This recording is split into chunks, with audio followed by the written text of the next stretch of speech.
सदगुरु कबीर के बीजक का साखी प्रकरण गत वर्ष वर्षा में चलता रहा है। जहाँ से मैंने छोड़ा था वहीं से आज ले रहा हूँ। घुंघची भर के बोइये उपजा पसीरी आठ, डेरा परा काल का सांच सकारे जात। घुंघची एक छोटा सा घास का दाना होता है और उतना बीज बो देने पर 8 पसेरी पैदा होता है और जब पैदा होता है तो काल का डेरा पड़ता है और सांस सकारे जाता है। यह इसका शाब्दिक अर्थ है। लाक्षणिक अर्थ कबीर साहब लाक्षणिक अर्थों में अपनी बातें ज्यादा कहते हैं। घुंघची का मतलब बहुत थोड़ा, वहां घुंघची के वजन बराबर की बात नहीं, थोड़ा सा वीर्य ये 8 पसेरी का शरीर पैदा कर देता है। 5 विषय बहुत थोड़ा, वहां घुंघची के वजन बराबर की बात नहीं, थोड़ा सा वीर्य ये 8 पसेरी का शरीर पैदा कर देता है। 5 विषय 3 गुण, 17 स्तंभ, शब्द स्पर्श रूप रसगंध, ये 8 पसेरी का शरीर पैदा हो जाता है। अथवा पृथ्वी जल अग्नि वायु आकाश, 17 स्तंभ, ये अष्टधा प्रकृति का ये शरीर निर्मित हो जाता है।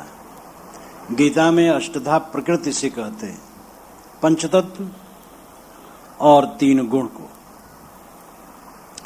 5 तत्व और 3 गुणों के सम्मिलित यह शरीर पैदा हो गया। और साहब कहते डेरा परा काल का, और काल का डेरा पड़ गया उसमें। सांझ सकारे जात, सुबह होता है शाम होती है, उम्र यूं ही तमाम होती है। जन्म हुआ और मृत्यु पीछे लग गई। लोग जन्म दिवस मनाते, वर्षगांठ, 1 बरस का बच्चा हुआ, 2 बरस का हुआ, 10 बरस का हुआ क्या? हाँ, घटा, 1 बरस का घटा, 2 बरस का घटा, 10 बरस का घटा। लेकिन लोग समझते हैं कि बड़ा हुआ, 10 बरस का बड़ा हुआ, 10 बरस का छोटा हुआ। डेरा परा काल का, जन्म धारण हुआ और काल का डेरा पड़ गया। सुबह और शाम ये हमारे आयु को काटते हैं। कहा जाता है एक लता को पकड़ करके एक व्यक्ति लटका था और उस लता को 2 सफेद और काले चूहे काट रहे थे। उसका मतलब है कि रात और दिन ये दोनों चूहे हैं जो हमारी आयु की डोरी को निरंतर काटते हैं और काल के गाल में निरंतर उसी तरफ चला जा रहा है इंसान और मानता है कि मेरी जिंदगी बढ़ रही, उम्र बढ़ रही। कितना धोखा! समझने के दूसरे सिरे से संत जन ज्यादा समझते हैं। जैसे लोग समझते हैं उसके दूसरे सिरे से संत समझते हैं और इसीलिए दुख की निवृत्ति उनकी होती है। जिस सिरे से हम लोग समझते हैं दुख बढ़ता है। राग जिससे हो, हमारा दृष्टिकोण ऐसा होता है। वैराग जिससे हो, ये दृष्टिकोण संतों का होता है। और वैराग्य ही सुखद है, राग सुखद नहीं। वैराग का अर्थ कपड़ा और आश्रम बदलना नहीं। वैराग का अर्थ अनासक्ति। पूरी गीता में अनासक्ति, कूट कूट करके अनासक्ति का उपदेश भरा है। असक्तिर्नभ संगे पुत्रदार गृहादिश, नित्यम चा सब चित्तत्वम इष्टानिष्टोपपत्तिस। पुत्रदार गृह इत्यादि के प्रति अनासक्त हो और इष्ट अनिष्ट दोनों स्थितियों में समचित्त हो। जो घर में है, जो मिल रहा है, उसमें समचित्त रहो और पुत्रदार गृह इत्यादि के प्रति अनासक्त रहो। देखो, पूर्व प्रवक्ता ने अभी कहा था कि कच्चा नारियल का गूदा छिलके से अलग होने में कठिनाई होती है, टूट जाता है वो। लेकिन पका नारियल छिलके से एकदम अलग हो जाता है। अनासक्त मन संसार के दुखों से रहित हो जाता है। आसक्त मन दुखों में जलता रहता है। भारतीय परंपरा के जितने शास्त्र प्रवर्तित हुए दुख निवृत्ति के लिए, कोई भी शास्त्र उठा लीजिए, अथ त्रिवृत्त दुख अत्यंत निवृत्ति अत्यंत पुरुषार्थ। तीनों दुखों की अत्यंत निवृत्ति ही अत्यंत पुरुषार्थ है। दुख निवृत्त पर शास्त्रकारों ने जोर दिया। यूरोप के दर्शन आश्चर्य से निर्मित हुए। चांद, सितारे, भूमंडल, विश्व देख करके आश्चर्य हुआ और आश्चर्य से वहां दर्शनों का उदय हुआ। भारत में दर्शनों का उदय हुआ दुख देखकर, दुख की निवृत्ति के लिए। राग बस जीव दुखी है, राग मिटे तो दुख मिटे। इसलिए संत जन दूसरे सिरे से सोचते हैं। जिस सिरे से सामान्य लोग सोचते उस सिरे से नहीं सोचते। गीता में इसके लिए एक श्लोक बड़ा सुंदर है। या निशा सर्वभूतानां तस्याम जागृत संयमी यस्याम जागृत भूतानि सा निशो पश्यतो मुने। संसारी लोग जिसमें जागते हैं, मुनि लोग उसमें सोते हैं, और मुनि लोग जिसमें जागते हैं, संसारी लोग सोते हैं। एक वकील वकालत में जागता है, डॉक्टरी से सोता है, लेकिन डॉक्टर डॉक्टरी में जागता है, वकालत से सोता है। संसारी लोग माया मोह में जागते हैं, माया मोह ही सब कुछ है। मुनि लोग, ज्ञानी लोग परमार्थ में जागते हैं। ये माया मोह क्षणिक है, सब कुछ क्षणिक है। हमारे बचपन का दृश्य आज कहाँ है? कैशोर का दृश्य भी नहीं है। बचपन में जो हमारे मित्र थे और किशोर अवस्था जो में मित्र थे, अगर हम खोजने जाएं तो उनमें मिलना मुश्किल है। जवानी के हमारे मित्र भी अधिकतम खो गए या इधर उधर हो गए हैं। परिपक्व अवस्था के मित्र कुछ लोग दिखाई देते हैं। अब बुढ़ापा आ गया है और ये भी नहीं रहेगा। अगर शरीर रहा तो जर्जरता आ जाएगी। यहां सब कुछ बदलता है क्षण क्षण, और उसी में हम ममता करते हैं। नदी की धारा में बैठ करके धारा के ऊपर पक्का भवन बनवाना चाहते हैं। धारा पर कच्चा भवन भी नहीं बन सकता है। जिसमें हमारा राग है वो क्षण क्षण बहता है।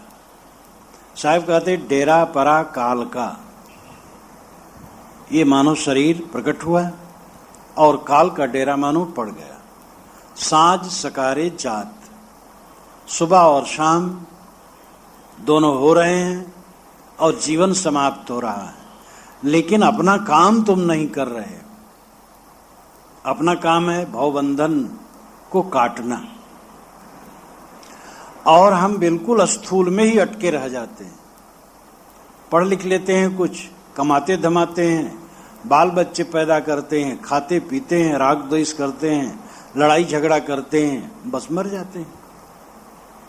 जो आत्मा के बंधनों को काटने का काम था वो नहीं करते। ये दुर्भाग्य। और हम समझते हैं हम कमाई कर रहे हैं, और सारी कमाई तुम्हारी बिल्कुल निरर्थक है। अगर आत्मा के बंधन को आदमी नहीं काटता तो क्या कमाई कर रहा है? माना कि शरीर की रक्षा के लिए कुछ कमाई जरूरी है, लेकिन शरीर की रक्षा के अतिरिक्त जो कमाई है वो क्या है? और शरीर की रक्षा की भी जो कमाई है वो उद्देश्य नहीं है, साधन है। मकान बनाना उद्देश्य नहीं है, मकान में रहना उद्देश्य है। अगर कोई मकान बनाए, लीपे पोते, साफ सुथरा करे, रात दिन नहीं करता रहे और उसमें कभी रहे ना, तो पागल माना जाएगा। हम लोग शरीर की रक्षा के लिए श्रम करते हैं और शरीर की रक्षा भी करते हैं, लेकिन शरीर से साधना नहीं करते, भवबंधनों को नहीं काटते हैं। तो साधन मात्र में हम अटके हैं, साध्य पाते ही नहीं। भोजन पकाने का मतलब है भोजन करना, और भोजन पकाते रहें और करें ना तो क्या मतलब हुआ? तो ये शरीर, शरीर संबंधी प्राणी पदार्थ, व्यवहार, ये सब आत्मकल्याण के लिए है। और आत्मा का कल्याण हम नहीं करते। घनश्याम दास बिड़ला ने बड़ा मजाकिया ढंग से लिखा है।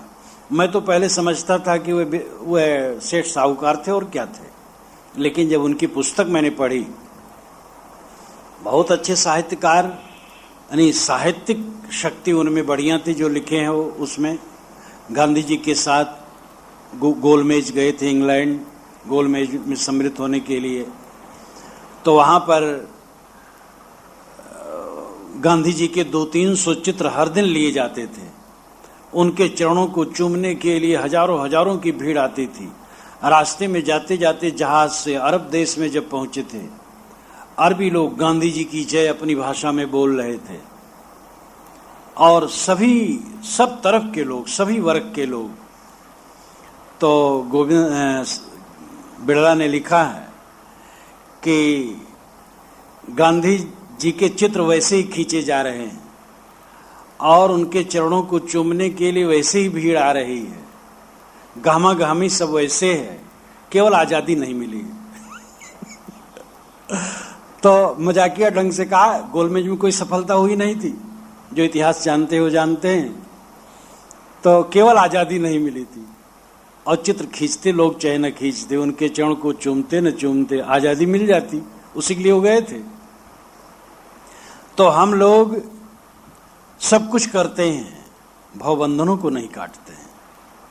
भवबंधनों को काटे बिना जीव सुखी नहीं हो सकता।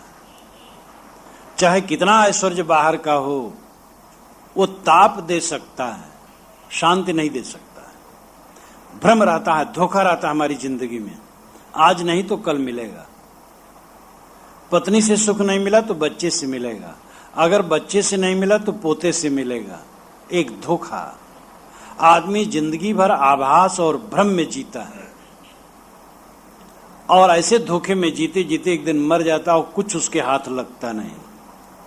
साहब कहते हैं, सुबह शाम ये दोनों तुम्हारे आयु की डोरी को काटते हैं और तुम्हारी जिंदगी समाप्त हो रही है। जो काम करने के लिए तुम आए वो काम नहीं हो रहा है। मनुष्य की जिंदगी है जब इस जीवन में वो निरंतर प्रसन्न और निर्भय है।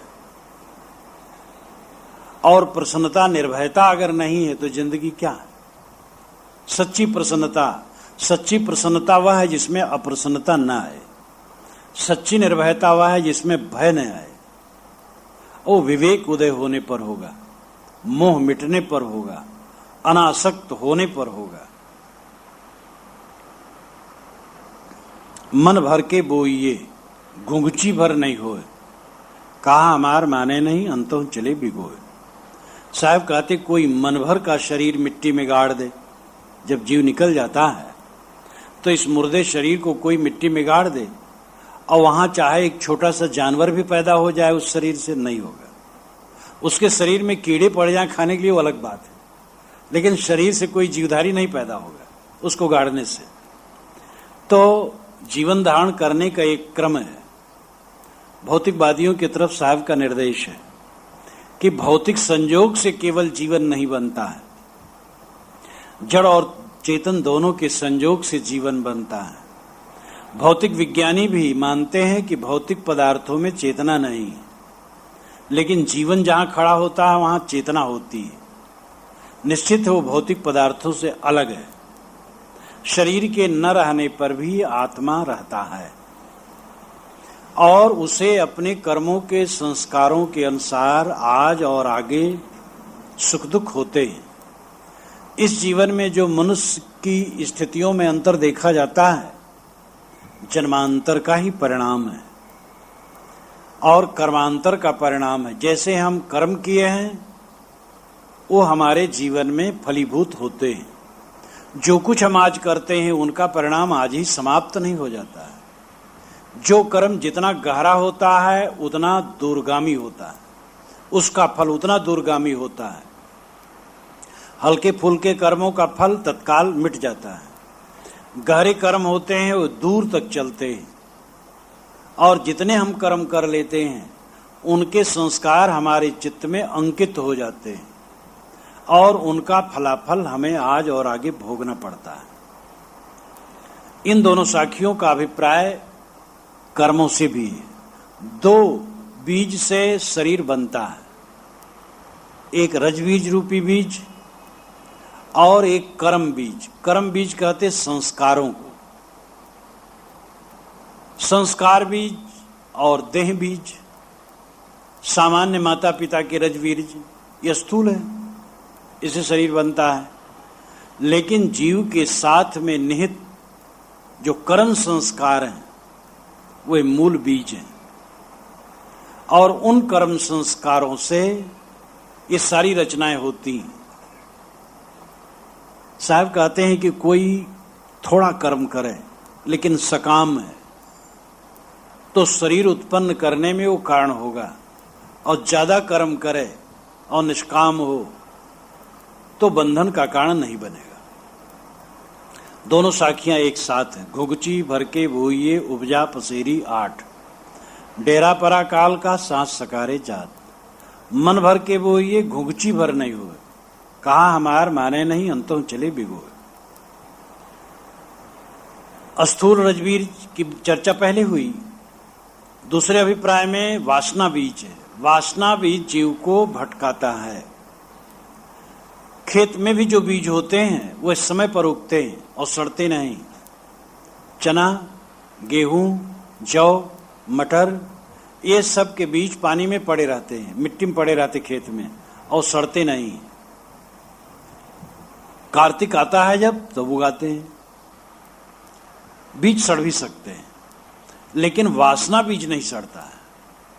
ये कर्मकोट शतैरपि, सैकड़ों कल्पों तक भी ये बना रहता है। सूक्ष्म संस्कार, ये कर्म बीज जीव को आज और आगे फल देते हैं। तो थोड़ा भी कर्म हो और अगर वो वासना सहित हो, आसक्ति सहित हो, सकाम भाव पूर्वक हो तो बांधता है। ज्यादा कर्म हो किंतु निष्काम हो तो नहीं बांधता है। इसलिए कर्म करते हैं सब, कैसा कर्म करते हैं इस पर ध्यान देने की जरूरत है। एक आदमी दिन भर कहीं काम किया और फल में कुछ नहीं चाहा, तो जिसका काम किया वो जीवन भर याद रखता है। एक आदमी काम किया और शाम को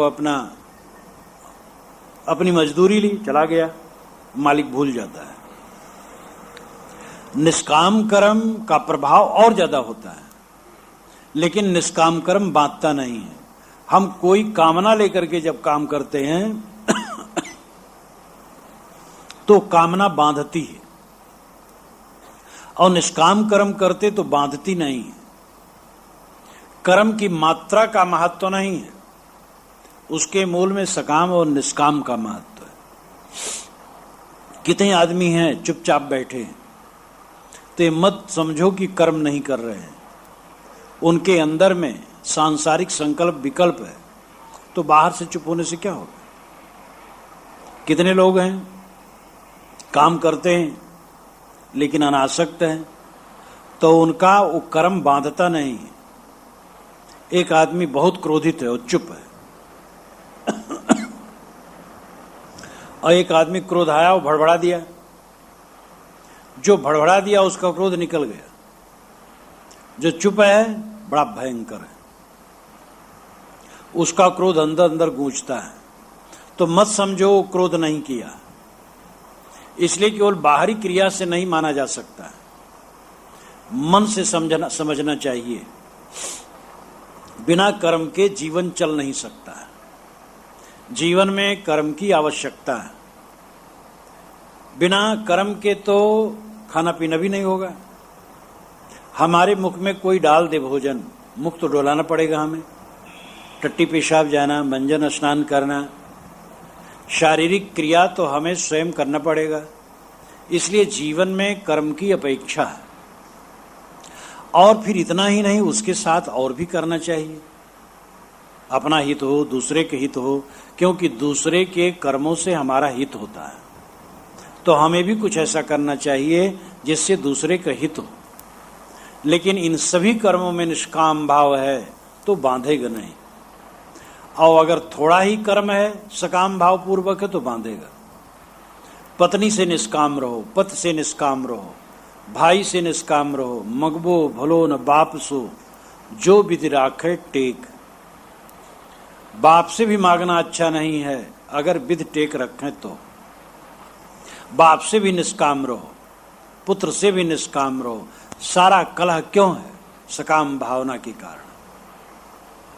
चाहे कोई हमें कितना ही समर्पित हो, ये न समझ लेना चाहिए कि वो मेरा है। वो भी एक व्यक्ति है और वो हमारे साथ हमदर्द है, तो हमें भी हमदर्दी बर्ताव करते रहना चाहिए, अपना न मान लेना चाहिए। ये जो बच्चों को अपना मान लिया जाता है, पिता पुत्र में और माँ पुत्र में जो कलह शुरू होता है, इसीलिए शुरू होता है। अपना मान लिया जाता है मजबूती से, और जहां मन के विरुद्ध हुआ बस पीड़ा होना शुरू हो जाती है। ये समझना होगा कि सब जीव स्वतंत्र हैं और सब जीव खुदगर्जी हैं। निष्काम भाव पूर्वक दूसरे की सेवा भी होनी चाहिए, कम लोग सोचते हैं। जिस मनुष्यों के जंगल में आप घूम रहे हैं वहां सब स्वार्थी अधिक है, और आशा अगर करेंगे तो पीड़ा पाएंगे और कुछ नहीं पाएंगे। उसमें निस्वार्थी भी हैं, विवेकी भी हैं, समझदार भी हैं, ये भी सच है। लेकिन हमें तो सकाम भाव कहीं से भी नहीं रखना है। अगर जीवन में परम आनंद, परम सुख, परम शांति की इच्छा है तो हमारे इर्द गिर्द फैले हुए व्यक्तियों में हम कहीं भी सकाम भाव वाला न हो, निष्काम भाव वाले हो। जो कुछ कर्म करें निष्काम भाव पूर्वक करें। अगर निष्काम कर्म होगा तो जीवन हमारा निर्बंध होगा, सकाम कर्म होगा तो बंधन होगा। आपा तजय हरि भजय, नक्सिक तजय विकार। सब जीवन से निर्वैर रहे, साधु मता है सार। साहिब की साखियों में ये साखी सूक्ति है। सभी शास्त्रों में कुछ सूक्तियां होती, शास्त्र तो सभी सूक्ति हैं, लेकिन कुछ को हम सूक्ति कहते। सूक्ति नाम सुंदर कथन, सुउक्ति। सुनाम सुंदर, उक्ति नाम कथन, सुंदर कथन। दुख संयोग वियोगम योग संगीतम, ये गीता की सूक्ति है। दुख संयोग वियोगम योग संगीतम। दुखों के संयोग का वियोग योग कहलाता है। दुखों के संयोग का वियोग योग कहलाता है। दुखों का संयोग कैसे होता है? मान्यता से। मान्यता काट दो, दुख खत्म, बस यही योग है। योग खाली आंख मूंद करके बैठ जाने मात्र नहीं है। चित्त एकाग्रता का जो अभ्यास हो तो बहुत जरूरी है, लेकिन हम कब तक बैठेंगे? 1 घंटा, 2 घंटा, 4 घंटा बैठ लें, अंत में तो काम धाम भी करना पड़ेगा। और अगर हम ध्यान में हैं, एकाग्र हैं, बाकी समय प्रपंची हैं, तो ध्यान नहीं हुआ। दुखों के संयोग का वियोग रहे। मान्यताओं के नाते हम पीड़ित हैं, अहंता ममता के नाते। दुख संयोग वियोगम योग संगीतम, ये सूक्ति है। ऐसे गीता, सभी शास्त्रों में सूक्तियां होती हैं। आपा तजय हरि भजय, 5 बातें इस साखी में सदगुरु ने 5 बातें बताई हैं। आपा तजय हरि भजय, नक्शे शिखा तक के विकारों का परित्याग करे, सब जीवों से निर्वैरी रहे और साधुमत धारण करे। आपा तजय, आपा कहते हैं अपने आप को, सत्य को, अपनी आत्मा को। आपा कहते हैं अहंकार को। आपा कहते हैं सुधबुद्धि को। ये मुख्य 3 आपा के अर्थ हैं। पहला अर्थ है आपा नाम स्वयं, लेकिन यहां तजय की बात है, इसलिए अहंकार की बात है। आपा स्वयं, आपका स्वरूप, आपका आत्मा, आपका आपा है। आपका कुछ आपा नहीं, आपका आत्मा ही आपका आपा है। और आत्मा का जब ज्ञान नहीं रहा तो शरीर में आपा हो जाता है। मैं शरीर हूं, शरीर मेरा है, शरीर संबंधी प्राणी पदार्थ मेरे हैं, ये आपा, ये अहंकार है।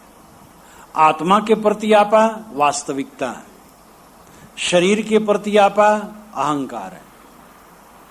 और तीसरा आपा का अर्थ सुधबुद्धि, ख्याल, होश हवास। तो न यहां होश हवास का अर्थ है, न आत्मा का अर्थ है। शरीराभिमान, संसाराभिमान का अर्थ है। आपा तजय, अहंकार को तजय। अहंकार की अगिन में दहत सकल संसार, तुलसी बाँचे संतजन केवल शांति आधार। गोस्वामी जी वैराग संदीपनी में कहते हैं, वैराग संदीपनी बहुत छोटी पुस्तक है, 60-70 चौपाई दोहों की है, तो उसमें बहुत बढ़िया बातें, सब बहुत बढ़िया बातें हैं, आध्यात्मिक है। अहंकार की अगिन में दहत सकल संसार, सारा संसार अहंकार की आग में जल रहा है। तेते बाँचे संतजन केवल शांति आधार, उससे संतजन बचते हैं केवल शांति का आधार लेकर। जो बचता वही संत है, खाली कपड़ा संत नहीं। जो अहंकार की आग में नहीं जलता वही संत है। श्री राम राज साहब ने कहा, हंता में सबही पड़े हंता देखे साध, हंता ते न्यारा रहे गुरमुख दृष्टि आबाद। सारा संसार अहंकार में पड़ा है, हंता देखे साध। साधु अपने अहंकार को देखता है, दूसरे का अहंकार को नहीं देखता। मेरे मन में कहाँ कहाँ अहंकार उठता है, कबगम मन फूलता है। ये बाहरी चाकचिक में और गर्माहट में जो मन फूलता है भोलापन है। सारा संबंध ही क्षणिक है, चाहे कितना ऐश्वर्य हो क्षणिक है। और क्षणिकता का यथार्थ बोध आप चाहें तो राजनेताओं पर दृष्टि घुमाएं। जो गद्दी पर है वो सड़क पर आ गया, सड़क पर है वो गद्दी पर चला गया, और गद्दी से उठा करके फिर फेंक दिया गया, नाली में चला गया। थोड़े समय में कैसी कैसी दशा होती है। और सबकी दशा है, सब कुछ बदलता है। विवेक रखने वाला अहंकार नहीं कर सकता है। विवेक हमारा होता है, कुछ समय के लिए होता, फिर भूल जाता है। उस विवेक को निरंतर बनाए रखना साधना है। जब कोई नौजवान, सुंदर नौजवान मर जाता है तो रागी आदमी भी कहता दुनिया बहुत कच्ची है, कुछ नहीं, लेकिन उसका विवेक थोड़े समय में खो जाता है। साधना का अर्थ यही है कि हमारा विवेक निरंतर जागता रहे, हर समय ये महसूस हो कि कुछ मेरा नहीं है। सांख्य दर्शन की सूक्ति है, नास्मि नामे नाहम। पूरा मंत्र है, एवं तत्वाभ्यासान नास्मि नामे नाहम इति परशेषम अविपर्याद विशुद्धम केवल मुत्पद्यते ज्ञानम। एवं तत्वाभ्यासान नास्मि नामे नाहम इति परशेषम। आत्म तत्व के अभ्यास से ये अवस्था आती है, नामे नाहम, नास्मि नामे नाहम। मैं करता नहीं हूं, मेरा भोक्तृत्व नहीं है, और मैं देहादि नहीं हूं।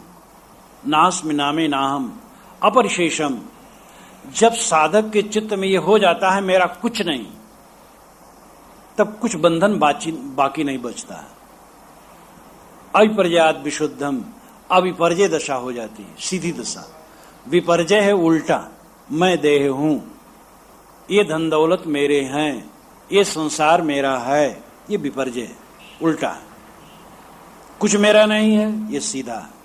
अविपर्याद विशुद्धम, अविपर्जय होने से, सीधा होने से शुद्ध दशा आ गई। केवलम उत्पद्यते ज्ञानम, फिर केवल ज्ञान का उदय हो गया। अकेलापन, आप अकेले हैं, सबके बीच में डाल करके आप अपने को केवल धोखा देते हैं। मेरा है, मेरा है, ये धोखा, अपने धोखा देना। कुछ मेरा नहीं है, ये वास्तविकता। ठीक है, व्यवहार में मेरा तेरा मानना पड़ेगा और व्यवहार करना पड़ेगा, लेकिन उसको व्यवहार समझे, परमार्थ न समझे। व्यवहार क्षणिक है, परमार्थ नित्य। नित्यता वास्तविकता है, आप अकेले हैं। संजोग है, आपके साथ लोग हैं, वो संजोग है, वो स्वाभाविक नहीं, औपाधिक है, बीच में मिला हुआ है।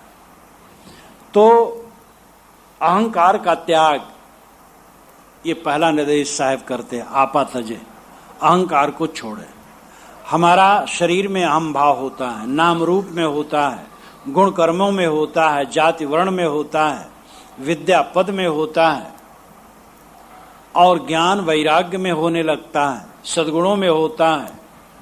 ये अहंकार राजा हर जगह आकर के बैठ जाता है। ज्ञान और वैराग का अर्थ ही है कि शुद्ध ज्ञान वैराग्य हो तो अहंकार विलीन हो जाए। ज्ञान का अर्थ वास्तविकता बोध, वैराग का अर्थ निर्मोह, वहां अहंकार कैसे रहेगा? लेकिन अधूरा ज्ञान, अधूरा वैराग, अधूरी रहनी, अधूरा सद्गुण अहंकार पैदा करता है। जो बंधन काटने का साधन है उससे हम बंधन बना लेते हैं।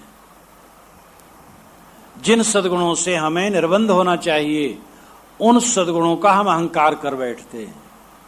साधु लोग अपना अहंकार बैठते हैं, गुरु लोग, महंत लोग, आचार्य लोग, महामंडलेश्वर लोग, जगत गुरु लोग समझते हैं ये रोजे रहेगा। ये तो सब औपाधिक है, सब सावन के पानी की तरह है, वास्तविकता उसमें नहीं।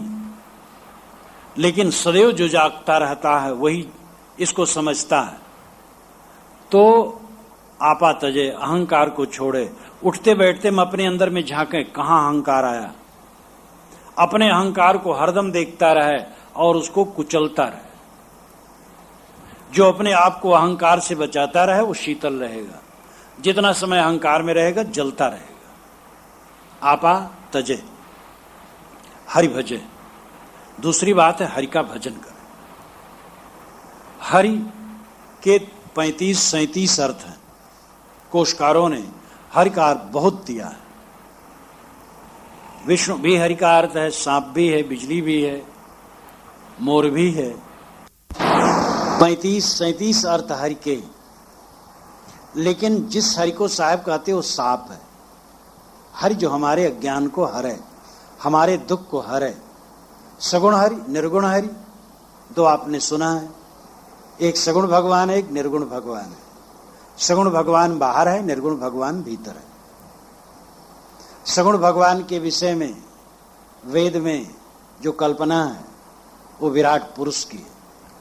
सहस्रीर्षा पुरुष सहस्राक्ष सहस्रपाद सभूमिम विश्वतो वृत्तात् तिष्ठत् दशांगुलम। सगुण भगवान के विषय में वेद में जो कल्पना है वो विराट पुरुष की है। सहस्रीर्षा पुरुष सहस्राक्ष सहस्रपाद सभूमिम विश्वतो वृत्तात् तिष्ठत् दशांगुलम। उसके हजारों सिर ग्रीवा हैं, हजारों हाथ पैर हैं, सब तरफ से फैल करके 10 अंगुल के ऊपर बैठा है। सब तरफ फैला तो 10 अंगुल का क्या प्रसंग हुआ? उपनिषद के ऋषि, वेद के ऋषि, हृदय, बारंबार हृदय निवासी उसको कहते हैं। नाभि से नापिए तो 10 अंगुल पर ऊपर हृदय आता है। हृदय का मतलब मांस का लोथड़ा नहीं। उसका लाक्षणिक अर्थ है इस शरीर के अंदर वह परमात्मा विराजमान है। वैदिक ऋषियों ने बारंबार ये कहा है, उपनिषद के ऋषियों ने बारंबार कहा है, शास्त्रों के ऋषियों ने बारंबार कहा है, पुराणों के पंडितों ने भी जो बहुत बाहर खोजते रहे वे भी ये कहे। 1000 बार बाहर कह करके अंत में कहना पड़ता है भीतर। पंडित लोग जब 20 बार कहेंगे भगवान की सेवा करो, भगवान की सेवा करो, तब कहेंगे इंसान की सेवा ही भगवान की सेवा। जब भगवान अलग है, इंसान अलग है, तो भगवान इंसान की सेवा, भगवान की सेवा कैसे हुई? अगर इंसान भगवान अलग है तो इंसान की सेवा भगवान की सेवा नहीं। भगवान की सेवा भगवान की सेवा है, इंसान की सेवा इंसान की सेवा है। लेकिन इंसान या प्राणी को हटा करके भगवान पकड़ने में कहीं आएगा? सगुण भगवान, साकार भगवान, अगर प्राणियों को हटा दिया जाए आप कहां पकड़ पाएंगे? मूर्ति और चित्र रख लें तो प्रतीक है, केवल स्मारक है, असली भगवान नहीं। असली भगवान तो प्राण जगत है, जिसको वेद की ऋषि ने कहा कि जिसके हजारों हाथ पैर सिर ग्रीवा हैं। हजारों हाथ पैर सिर ग्रीवा का क्या अर्थ हुआ? व्यष्टि और समष्टि। व्यष्टि व्यक्ति है, समष्टि सामूहिकता है। एक एक व्यक्ति जीव है, सब जीवों की सामूहिकता शिव है, परमात्मा है। देखो यहां परमात्मा बैठा है, ये विराट स्वरूप भगवान है। एक व्यक्ति हुआ तो जीव है, समाज इकट्ठा हो गया, परमात्मा है। इसीलिए पंच परमेश्वर कहा जाता है। 5 इकट्ठे हो गए मानो परमेश्वर आ गया। तो विराट स्वरूप भगवान ये प्राणियों का समूह है, इसकी सेवा हरि भजन है, सगुण हरि भजन है। ये भी आपको याद होना चाहिए, सेवा धातु से भज शब्द बना है, इसलिए भजन का अर्थ सेवा मुख्य है। भजन का अर्थ है सेवा, फिर भजन का अर्थ है विभाग करना, बांटना, अलग अलग करना। भजन का अर्थ है चुनना, भजन का अर्थ है शेष रह जाना, स्वत्व। पुराण मित्यो न साधु सर्वम न चापि काव्यम नवमित्य वद्यम संतः परीक्षान नितरत भजन्ते मूढ़ पर प्रत्येने बुद्धि, ये कालिदास ने कहा है। सारी बातें इसलिए पुरानी सच नहीं हो सकती कि पुरानी है। पुराण मित्यो न साधु सर्वम, शास्त्रों की सारी बातें इसलिए नहीं सच हो सकती कि वो पुरानी है। न चापि काव्यम नवमित्य वद्यम, कोई बात नई है तो इसलिए वो त्याज्य नहीं है। संतः परीक्षान नतरत भजन्ते, विवेकवान परीक्षा करके भजते। यहां भजने का अर्थ है चुनाव करना। तो भजने का अर्थ है सेवा, भजने का अर्थ है विभाग करना, अलग अलग करना। भजने का अर्थ है चुनना, भजने का अर्थ है शेष रह जाना। और फिर स्थूल अर्थ में भजन, चिंतन, मनन, आराधन, उपासन, ये भी भजने का अर्थ है। हरि भजे, सगुण भगवान की सेवा करें, प्राण जगत की सेवा करें। सभी प्राणियों की सेवा करने के सामर्थ्य किसी में नहीं, इसलिए प्राणियों के प्रति हित भावना रखें, किसी के लिए कट और बुरी भावना न रखें। देश, समाज, जात, भाषा, लिंग, कोई भेद लेकर के हमारे मन में कटुता न होनी चाहिए। कोई भेद लेकर के आप कटुता का बीज बोएंगे तो उसके फल से स्वयं गिरफ्त होएंगे। कारण कार्य की व्यवस्था कहीं जा नहीं सकती। जो चाहते हैं एक ही वर्ग के लोग एक जगह रहें, कैसे रहेंगे?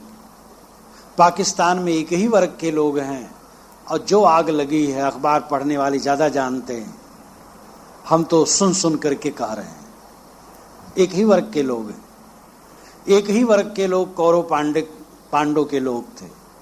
पूरा यादव वंश एक ही वर्ग का था। बिना मन का कालुष्य धोए वर्ग कुछ काम नहीं करेगा।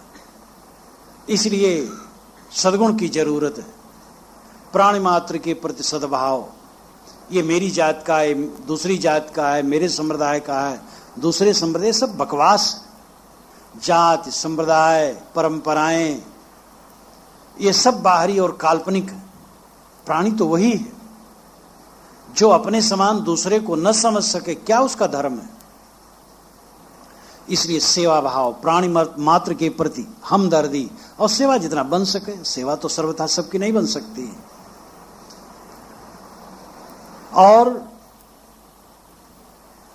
दूसरा हरि भीतर है जो निर्गुण है, उसकी सेवा क्या है? उसका विभाग करना, प्रकृति से विभाग। भज का अर्थ भजन, भजन फल। जब गणित का हमको लगाते हैं उसमें भजन फल आता है, विभाग करना, बांटना। तो जो निर्गुण परमात्मा है वो अंदर है, सगुण परमात्मा बाहर है। देखो ये बाहर परमात्मा बैठे है सगुण, मेरे अंदर है वो निर्गुण, आपके अंदर वाला आपका निर्गुण। तो अंदर निर्गुण, बाहर सगुण। बाहरी भगवान की हम सेवा करें, उसका अर्थ है किसी को तकलीफ देने की भावना न करें, और जब जैसी योग्यता आ जाए सेवा जो बन सके वो भी करें। और अंदर जो निर्गुण भगवान है उसका विभाग करें, उसका पृथक्करण करें। शरीर अलग है, आत्मा अलग है। मैं शरीर नहीं हूं, मैं आत्मा हूं। इसलिए मैं स्त्री नहीं हूं, पुरुष नहीं हूं, बालक वृद्ध नहीं हूं, ब्राह्मण शूद्र नहीं हूं, हिंदू मुसलमान नहीं हूं, काला गोरा नहीं हूं, ऊंच नीच नहीं हूं। आत्मा में सहजता, सबके अंदर में समभाव में आत्मा है। गुण कर्मों का अंतर ये प्रकृति भेद से है, मौलिकता में कोई अंतर नहीं। इस प्रकार हम अंदर का भजन करें, उसका विभाग करें आत्मा अनात्मा का, और आत्मा अनात्मा का विभाग करके आत्मा को चुने, अनात्मा को नहीं। ये निर्शील विवेक है। वैदिक परंपरा में हंस शब्द बहुत आया आत्मा के लिए, और कबीर साहब की वाणियों में तो सर्वाधिक है। बारंबार हंसा हो चित चेत सकेरा, हंसा प्यारे सरवर तज कहाँ जाए। बारंबार हंस साहब कहते हैं, ये आत्मा हंस है।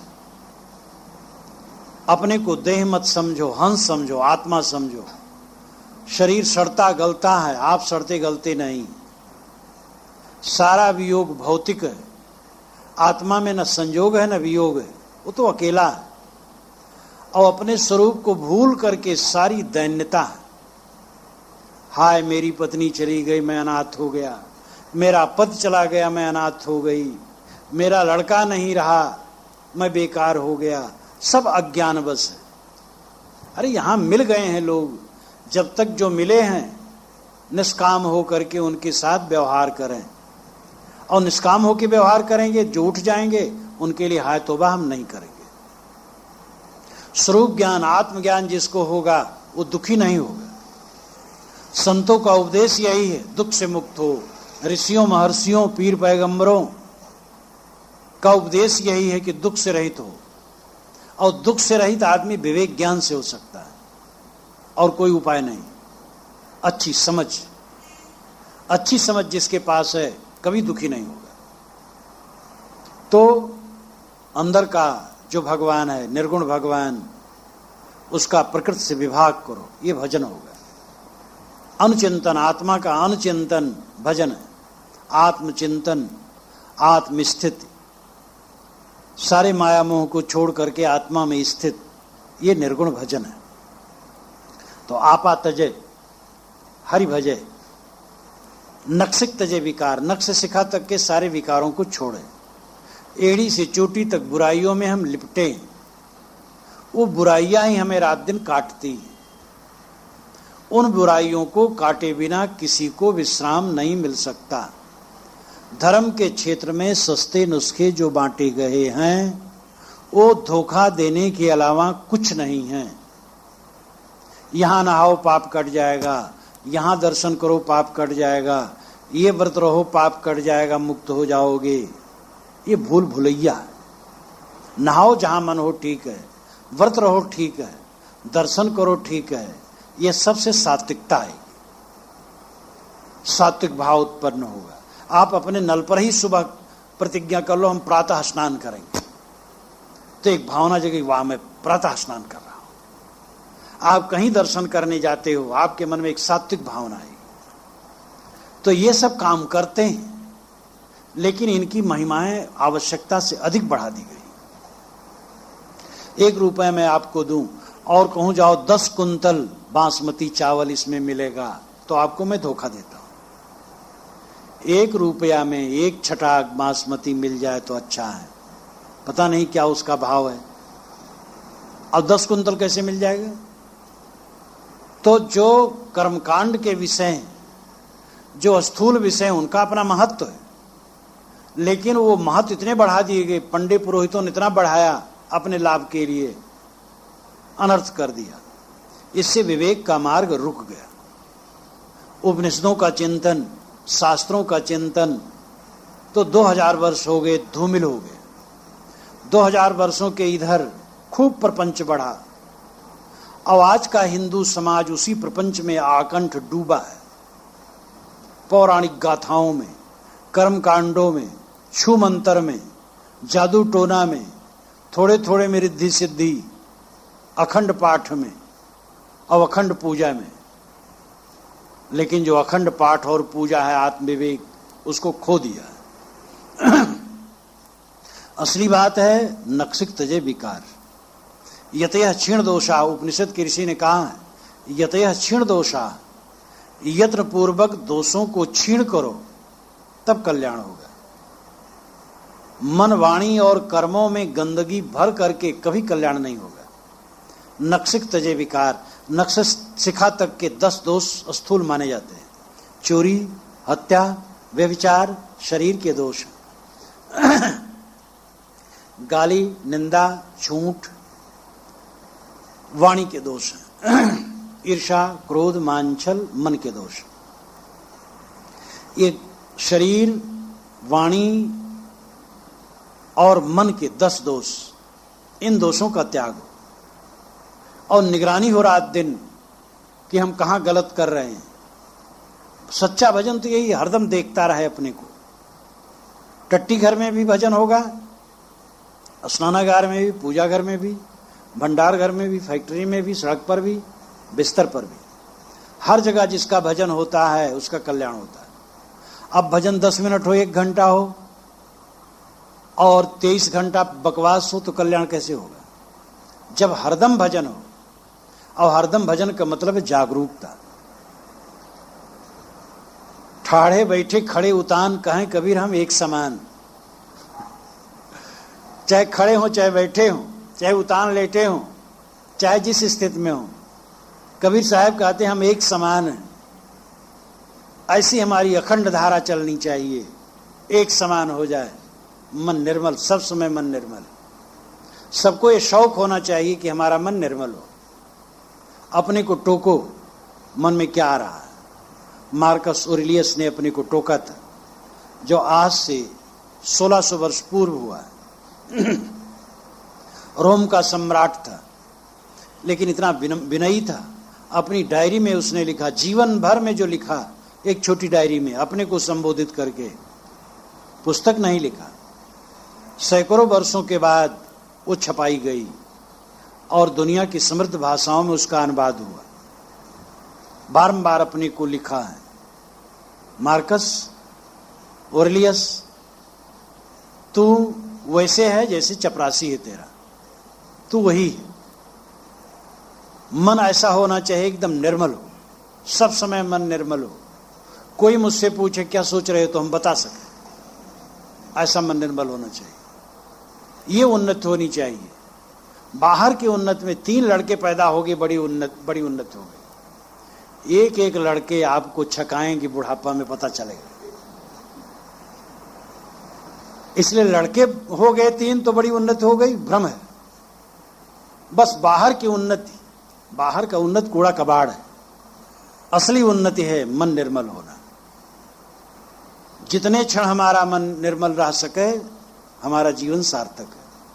प्रातः काल उठें, 5 मिनट तक प्रतिज्ञा करें, आज पूरा दिन हमारा मन निर्मल रहेगा, और सावधान रहें। रात में सोने चलें, 5 मिनट तक मन को देखें, क्या क्या सोचा, कहाँ गंदगी आई, ग्लानि करें अगर आई है तो। रोज 10 मिनट अपना समय दीजिए, देखिएगा मन कितना निर्मल हो जाएगा। मेहनत लोग नहीं करते हैं। कितने लोग घर द्वार छोड़ करके भी साधारण जो उनमें सद्गुण आ गए, मोटे दोष छूट गए, उतने में संतोष मान लेते हैं। इसलिए साधना में प्रगति नहीं कर पाते हैं। केवल मोटे दोष छूट जाना साधुओं का लक्ष्य की प्राप्ति नहीं, अभी और आगे बढ़ना है। इंद्रियों से भोग छूट जाएं, इतना ही नहीं, मन में भोगों का आस्मरण न हो, ये पूरी कसौटी है। और ऐसा जीवन होता है, पूरा दिन मन निर्मल रहता है। और इस कसौटी पर अपने आप को कसना चाहिए। नक्सिक तजे विकार, सब जीवन से निर्वैर रहे। चौथी बात है, सभी जीवों से निर्वैरी रहे। अपने कुल गोत्र वालों से निर्वैरी रहे ऐसी बात नहीं, सब जीवन से। कुल गोत्र में तो लोग कटते मिटते हैं। सारा विद्रोह अपने घर में हुआ करता है। रात दिन की लड़ाई कहाँ है? घर में। इसलिए साहब ने कहा, संतो घर में झगड़ा भारी, भारी झगड़ा अपने घर में। रात दिवस में उठ उठ लागे 5 ढोटा 1 नारी, 5 लड़के और 1 पत्नी, ये 6 रात दिन उठ उठ के लगते हैं। 5 लड़के हैं, 5 ज्ञानेंद्रियां, आंख, नाक, कान, जीभ, चाम, और 1 नारी है वासना, मोह। ये नारी के शरीर में भी है, पुरुष के भी शरीर में। साहब ने नारी शब्द से माया ज्यादा कहा है। चली जात देखी एक नारी, तर गागर ऊपर पनिहारी। एक नारी को मैंने जाते देखा, तो घड़ा उसका नीचे था और वो घड़े के ऊपर थी और पनिहारी थी। चली जा तो वह बाटा ही बाटा, सोनहार के ऊपर खाटा। उनकी बात तो बड़ी अद्भुत अद्भुत है। नारी एक संसार है आई, माय नवा के बाप ही जाई। एक संसार में नारी आई, उसके माता नहीं बाप ही ने पैदा किया खाली। ऐसी नारी कहाँ है? वो नारी मन का मोह है और जीव बाप है, वही पैदा किया। जीव ही मन का मोह पैदा करता है। नारी के शरीर में जो जीव है, उस शरीर के मन का मोह का बाप है वो। पुरुष के शरीर में जो जीव है, उस शरीर के मन के मोह का वो बाप है। लोग कहते हैं माया प्रभु ने पैदा किया। अब भैया माया को हम त्याग सकते हैं? प्रभु की बनाई माया हम जीत पाएंगे? वो तो प्रभु ही काटे तो काटे। इतना निकम्मापन कर दिया गया साधक को कि हद हो गया। उत्तिष्ठत जागृत प्राप्त बोधत, उपनिषद की ऋषि कहते उठो जागो। कबीर साहब अपनी पूरी वाणी में कभी नहीं कहे हैं कि माया किसी प्रभु ने बनाया है। माया मन का मोह है, माया आपने बनाया है। आपने माया बनाया, इसलिए आप काट सकते हैं। तंबाकू खाने का आदत किसने बनाई? आपने। छोड़ दो, छूट जाए। किसी मनुष्य में मोह कर लिया, कौन किया? आपने किया। मोह छोड़ दो, छूट जाए। किसी मनुष्य से आपने बैर कर लिया, कौन किया? आप ही ने किया। छोड़ दो, छूट जाए। सारी माया आपकी बनाई है और सारी माया आप ही छोड़ सकते हैं। यही वास्तविकता है। इस वास्तविकता को समझना समझाना दोनों मुश्किल है। समझाना लोग नहीं चाहते हैं, इसमें फायदा नहीं है। प्रभु सब करता है, उनकी पूजा कर दो, प्रभु के पास विनय कर देंगे, आपका कट जाएगा। आपने बनाया, कूड़े कचड़े में अपना जीवन रखा, कूड़े कचड़े से हटे बिना जीवन निर्मल नहीं होगा। तो माया मन का मोह है और आपका बनाया है आपको काटना, हमने बनाया हमें काटना है। सब जीवन से निर्वैर रहे। साहब कहते सभी जीवों से निर्वैरी रहो। मन में हमारी गांठ न रहे किसी के लिए, वैर की भावना न रहे। मोह होगा तो वैर जरूर होगा। जो मोह छोड़ेगा उसी का वैर मिटेगा, ये पक्का है। राग करने वाला द्वेष से बच नहीं सकता। जो राग नहीं करता वो द्वेष नहीं करता। पूर्ण संतों ने राग द्वेष नहीं किया है। चाहे कबीर साहब को उदाहरण लें, चाहे संत ईसा का, स्वामी दयानंद का लें। वो खंडन मंडन करते थे, जो गलत समझते थे कहते थे, लेकिन दयावान थे। उन्हीं को जहर देने वाला, उसी को उन्होंने पैसा देकर के कहा भाग जाओ नेपाल, नहीं मार डाले जाओगे, बहुत गलत किया तुमने, लेकिन भाग जाओ। पहुंचे हुए जो संत हैं वे राग द्वेष वाले नहीं हुए हैं। और हम भी अगर सुख चाहते हैं तो मोह छोड़ें, बैर छोड़ें। सब जीवों से निर्वैरी रहें। पहले अपने घर में सरल व्यवहार बरतना सीखें। घर में ज्यादा युद्ध होता रहता है, कलह, अहंकार लेकर के, थोड़ी थोड़ी बातों को लेकर बेवजह मन में नरक आता रहता है। अपने घर में सावधान रहो, मीठा बोलो, अहंकार पूर्वक न बोलो। कोई अहंकार पूर्वक बोल दिया, आप मीठा बोलो। भूल हो गई फिर नम्र हो जाओ। ये तो साधना है, हरदम साधना पड़ेगा। एक बार साधने से काम न बनेगा। आज भोजन करते समय हल्का खाए, कल प्रलोभन में पड़ जाओगे, ज्यादा खा लोगे। सावधान रहो। जो रोज रोज व्यवहार करना, उसमें बड़ी सावधानी की जरूरत होती है। खाने में सावधान, सदैव हल्का खाओ। व्यवहार में सावधान, सदैव मीठा वचन बोलो, निर्माण वचन बोलो। किसी को व्यंग न कहो, कटु न कहो, अहंकार भर करके वचन न कहो। भले वो विरोधी है, लेकिन स्वयं मीठा बोलना है। जब हम आनंद बिखेरेंगे तो आनंद मिलेगा, कटुता बिखेरेंगे कटुता मिलेगी। इसलिए सब जीवों से निर्वैरी रहना है। अहिंसा प्रतिष्ठायाम तत्सनिधो वैरत्यागः। पतंजलि महाराज ने योग दर्शन में कहा है कि जब जीवन में पूर्ण अहिंसा की प्रतिष्ठा हो जाती है, ऐसे व्यक्ति के सामने दूसरे प्राणी भी वैर त्याग देते हैं। महात्मा गांधी ने विरोधियों का भी आदर किया। अंग्रेजों को हटाना था, लेकिन अंग्रेजों पर जब आपत्ति विपत्ति आती थी तो अपना सत्याग्रह वो बंद कर देते थे। ये आदर्श दुनिया में कहीं नहीं। और उसका परिणाम ये हुआ कि पूरा संसार उनके सामने झुका। आज तो गांधी जी को गाली देने का एक सिस्टम बन गया है, जो अपने को प्रगतिशील मानते हैं, लेकिन वे भी हृदय से समझते हैं कि गांधी बहुत ऊंचे हैं। और जिन अंग्रेजों को यहां से खदेड़ा, उन्हीं के देश से एक व्यक्ति आकर के गांधी फिल्म बनाया। तो अहिंसा का बारंबार उन्होंने कहा, अहिंसा से चलो। अब वही क्या कहे, ये तो सदा से कहा गया है। वो तो ऐसे साधक थे जिन्होंने अपने जीवन में साधा, इसलिए उदाहरण दिया जाता है। और सद्गुण तो अनादि हैं और सदा से महापुरुष होते आए हैं। अहिंसा की पूर्ण प्रतिष्ठा जिसके जीवन में होती है, जो मन वाणी कर्म से किसी को तकलीफ नहीं देना चाहता है, उसका दुख खत्म हो जाता है। और जो दुख देने की भावना रखता है, उसका दुख दूर नहीं हो सकता है। तो सब जीवन से निर्वैर रहे। साधु मता है सार। पांचवी बात है अंतिम में, साधु मत धारण करो, तब जीवन का लाभ है। सार यानी लाभ। साधु मत का अर्थ है शील स्वभाव और त्याग भाव। साधु मत के दो अर्थ होते हैं, त्याग भाव होना और शील भाव होना। साधु त्यागी होता है और साधु शीलवान होता है। अगर हम कहीं क्रोध करें तो गृहस्थ लोग भी कहेंगे, बाबा क्रोध न करो, आप साधु हो। तो गृहस्थ लोग भी जानते कि साधु को क्रोध नहीं करना चाहिए। इसलिए शील साधुत्व और त्याग साधुत्व है। भोगी है मन, रागी है मन, लोभी है, तो साधु नहीं। साधु के लक्षण त्याग और शील है। ये दोनों गुण हमारे में आना चाहिए। ये मत समझ लीजिए जो साधु कपड़ा पहने उनके लिए बात हुई, ये धोती कुर्ते वाले और फुल पैंट शर्ट वालों के लिए नहीं। ये मन तुरंत गुणाभाग शुरू कर देता है। जैसे साधु कहे तैसे हो जाता है इस तरफ के लोग। ये बिल्कुल गलत बात है। सब साधु, कबीर साहब ने इसी आशा से कहा, कहें कबीर सुनो भाई साधो। अपनी वाणी में तो ऐसे बारंबार सुनो भाई साधो। सबको साधु मानते और वास्तव में सब साधु हैं, क्योंकि सब साधना रत हैं। सब तो सुख चाहते हैं, इसलिए सब साधु हैं। अब अगर साधुत्व का प्रयोग नहीं करते हैं तो उनकी भूल है।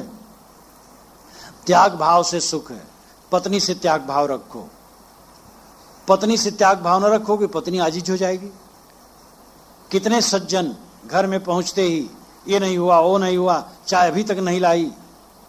एक सज्जन जा रहे थे मीटिंग में और उनको उनकी पत्नी को भी जाना था, तो सारा अपना उससे सेवा लिए और उन्होंने कहा तुम अभी तक तैयार नहीं हुई। अब अभी तक तो बेचारी उनकी सेवा मिलती। कह देखो आओ जरा बूट का बटन बंद कर दो। तो वो बेचारी आई, उनके जूते के बूट का बटन भी बंद किया। कह चाहो शर्ट लाओ, उठाओ शर्ट लाओ। शर्ट लाई। अभी भी तुम तैयार नहीं हो सकी। कहे आपको तैयार करने में लगी हूं, अब मैं कैसे तैयार हूं। तो जितनी कामना रखोगे कलह बढ़ेगा। पत्नी से कामना, पति से कामना, पुत्र से कामना, पिता से कामना, भाई से कामना, गुरु से कामना, शिष्य से कामना। कामना हमें नचाती। कामना को जितना जीतें बादशाह, कृतार्थ। इसलिए त्याग भाव सबको जरूरी है। भोजन में बैठो, सात्विक सुपाच्य हो, बस शुद्ध हो, सात्विक हो, सुपाच्य हो, खा लो। परेशान न करो, ये नहीं बनाया, वो नहीं बनाया, ये हो गया, वो हो गया। जो ऐसा नोक झोंक रखेगा कभी संतुष्ट नहीं होगा। जीवन के सारे व्यवहार में त्याग भाव की जरूरत है। तन ढकने के लिए कपड़े, पेट भरने के लिए भोजन है। राग रंग में उलझा आदमी केवल दुखी होता है। इसलिए त्याग भाव होना चाहिए। और शील भाव दूसरा, साधुत्व है शील भाव दूसरा लक्षण। कोमल रहो। कोई दरवाजे पर आए कोमलता से बात करो। किसी के यहां जाओ कोमलता से बात करो, अकड़ के बात न करो। व्यंग न बोलो, कठोर न बोलो, मीठे बोलो, अत्यंत निर्माण होकर के बोलो। क्योंकि ऐसा बर्ताव जब आपसे कोई करता, आप बड़े सुखी होते हो, प्रशंसा करते। अहंकारी आदमी भी विनयी के व्यवहार से खुश होता है और प्रशंसा करता हो, बड़ा विनयी है, लेकिन स्वयं विनयी नहीं होना चाहता है। तो हमें विनयी होना चाहिए, ये शील स्वभाव, तब जीवन का लाभ है। इस प्रकार सदगुरु ने इस प्रसिद्ध साखी में 5 बातें कही। आपा तजे, हरि भजे, नक्सिक तजे विकार, सब जीवन से निर्वैर रहे, साधमता है सार। पहले 2 साखियां मैंने कही थी, और उसका सार इतना ही समझना चाहिए कि आदमी थोड़ा भी कर्म करता है, अगर कामना बद्ध होके करता है तो कर्म उसे बांधेगा, और ज्यादा भी कर्म हो और अनासक्त हो तो बांधेगा नहीं। इसलिए हमारे कर्म अनासक्त पूर्वक होने चाहिए। और ये दूसरी बात, तीसरी साखी, अहंकार छोड़ना, हरिभजन करना, नक्श शिखा तक के सारे विकारों को छोड़ना, सब जीवों से निर्वैरी रहना और शीलवान होना। ये 5 गुण जिसके जीवन में एकत्र हो जाएं, इसी जीवन में कृतार्थ है। हम लोगों को चाहिए संतों की वाणियों का रोज मनन करें।